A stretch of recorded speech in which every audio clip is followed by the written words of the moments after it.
Okay, so this is Dr. Carl Farinelli, and watch, you'll call me back again. We are talking about the 10-point posting. So number one, the idea and its source. So the idea that we are using to demonstrate this was the fifth curriculum. And so if you'll push your button again, tell us the idea and the source. What would you put on number one?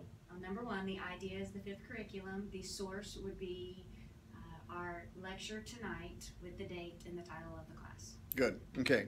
And then number two would be a definition, and you had the definition, so if you can get that light to come on, tell them your definition. How would we actually use these things?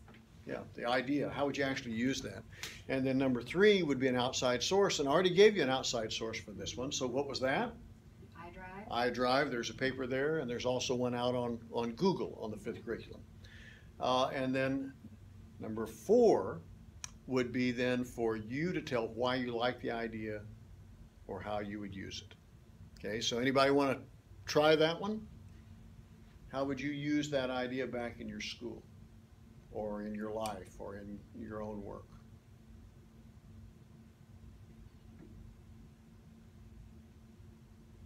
Is this on? Yeah, Okay. it's Okay. on. I think, Muskogee, can you hear her when her mic's on? Can you hear her as well? Thumbs up if you can. Yeah, we're still not, we can see you, we just can't hear you. Can't hear you at all. Okay, What I liked about it was that it took the intended curriculum, it took the applied curriculum, and it made it practical. It's what I'm actually going to use when I am teaching or when I am an administrator. it becomes, that's right, it becomes the umbrella over the other four curriculum. If you can really ask your students, how will you use these ideas, or which of these ideas can you see are useful to you, then all the other four curricula become more meaningful. If you get your teachers to do that, get your parents to do that, talk about something to do for public relations, would be to take the idea of the fifth curriculum and say, how can we help students to see that they're going to use these ideas in their lives, in the community, and if your teachers would do that across the different subjects, how will they really use something in history class? Beth Harrington she taught music here at Tahlequah Elementary Schools for many, many years. We talked about this the other day. I'm going to be their keynote speaker at the Retired Teachers Leadership Meeting this year for Oklahoma. And the thing that she asked me to talk to them about was how you could take character development and teach that in all the subjects.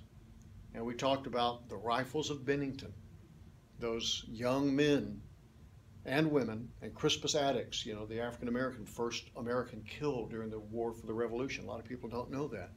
But how those young men and women said to the British, kind of defiantly, not only Yankee Doodle, but they sang this song. They said, "Yes, come ye hither, redcoats, your minds with madness fills. In our valleys there's danger, and there's danger in our hills. Do you hear not the singing of the bugle, wild and free? If not, then soon you'll feel the stinging of the rifle from the tree." And so they warned them, we're not going to fight the way you guys do. We're not going to line up in straight lines. We are going to be in the trees and behind rocks and in the mud. And if you come over here, you probably won't go back home. And they warned them. And that song teaches that concept about, don't tread on me, basically. Rifles of Bennington. And so, it was just a lot about the character of those people. And so even music can be used, like the ladies talking about the Ibu tribe. A lot of songs teach us not only great ideas, but things to beware of. The Grimm's tales are pretty grim, right? They teach us, kids don't go wandering off in the woods, because there's wild things out there. Yeah, they might eat you. And so, every culture had those kinds of things, both honoring the true heroes and tales of caution. No Name Woman by Maxine Hong Kingston, the great Asian American female writer, telling in her family the tale of the No Name Woman, the lady who had the child, the little baby, when the husband had been out at sea too long for it to be his, and what happened to the family and their farm in China, and how she couldn't even speak her name. Why did the mother tell the daughter that story just before she became a teenager? you know. It was a tale of caution, right? It was a tale of caution. Great piece of literature to understand those values that came over with those Asian Americans and how it affected the way mothers talked to their daughters in that culture. So character can be found in art, can be found in history, can be found in music, can be found in stories and literature. I mean, my algebra teacher, when Mr. Shin, Coach Shin, saw that I could not get the idea, I couldn't visualize why the hypotenuse squared equaled the square of the other two sides. He knew that in Booker County, Arkansas, in Madison County, Arkansas, there was actually a dirt road where 3 fields connected, and we could go out there and we could walk it off in that triangle. And we measured it, and guess what? It worked. And I've never forgotten. I was in the, I was in the 9th grade, and I still remember that. Because Coach Shin was a great math teacher, for guys like me that had trouble learning math. And so you could teach these things across the curriculum. You could take that 5th curriculum and teach it at every grade level and in every subject. If you simply ask teachers, ask parents, ask students, ask your community members, what things from school have meaning to you and why? Okay? Which is standard 4 in public relations. Standard 4 on your portfolio project for school administration. And I don't know any other majors, if it's part of theirs or not, but it certainly is a useful idea. So, what creative idea might you use for the 5th curriculum? What question might you pose to your fellow teachers if you did this as a teacher in service? Since you're talking about the standard 4, you might ask them, how can you get more input from your parents into our actual curriculum? Ooh, you just gave me goosebumps. That's perfect. Yes. You might ask your fellow teachers, how could you get more input from your parents about how to make our subjects more meaningful to their kids? Wow. That's like Rufus Conley teaching me to listen to that angry grandmother. And he taught her a word that day. He kept saying to her as he listened to her. First, he listened to her while she was still mad. He didn't interrupt her because it had just been a fight, He kept saying, I want to hear what you have to say, Miss Jones. I want to know I want to know why you're here.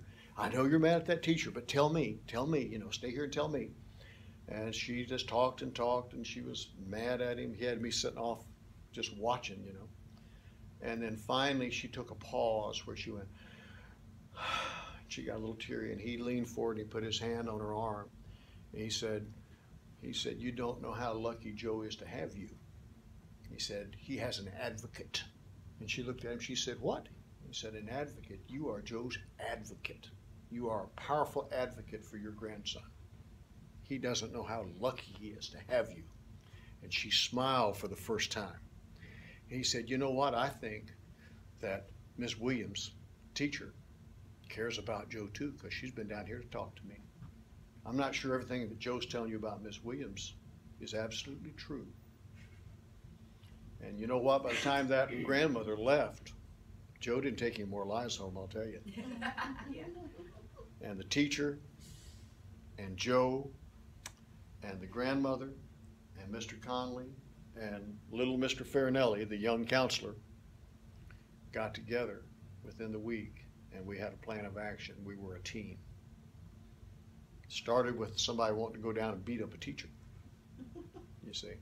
But Mr. Conley was a true professional that knew how to listen to people and to let them know that he appreciated their input.